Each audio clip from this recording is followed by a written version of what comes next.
This is just a thought I had after reading, and I want to make this an advisory. This has to do with the problems in society and especially America's problems today. GLN 3:3. We are taught that we live forever, and this is true. But it is equally true that no moment of life must be wasted, for each hour and day on earth is a shaping for the future. We are the inheritors of a portion of time. We can dissipate it on futile things or utilize it to our everlasting benefit. In the days of our fathers, before barren teachings clogged the thoughts of men in vain formal ritual built a wall which obscured understanding, men walked in the light of truth. Then they knew there was one God alone. But because they allowed their higher abilities to fall to disuse, they saw less clearly. Because he appeared in different aspects, they thought he was many. GLN 3:3. I agree. We only inherited a portion of time. We do not own anything. We hold it in trust for our children until they reach an age that they can administer that trust for their children.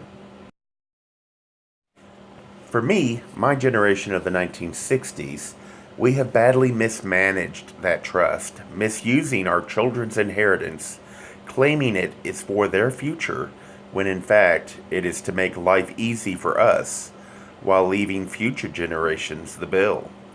Worse, when we retire after spending all the resources today, we will still demand the children continue to support us in our old age. Barren teachings, vain formal ritual, allowed higher abilities to fall into disuse. My opinion, America today is suffering a brain drain. The Constitution is still solid, but we have forgotten much of how to utilize it in the way to best protect us, as well as allow people to disagree and eventually get the best outcome with the widest level of support for the direction this country is headed. In short, the amendment process forces an exhausting discussion, and ultimately, more than half of the nation will agree, and the rest will at least feel they had their say. Today, Congress passes anything they can, whether they believe it is constitutional or not, and hope that at least 5 Supreme Court judges will be able to reinterpret the words in the Constitution to allow it to be legal.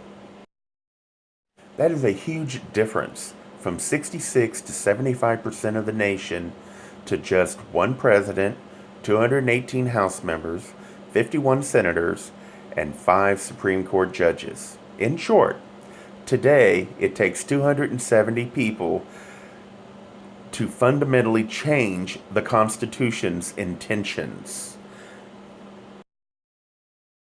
Everyone asks how this country has gotten so dysfunctional that we are a 50-50 nation. Why politics has turned into a hot civil war.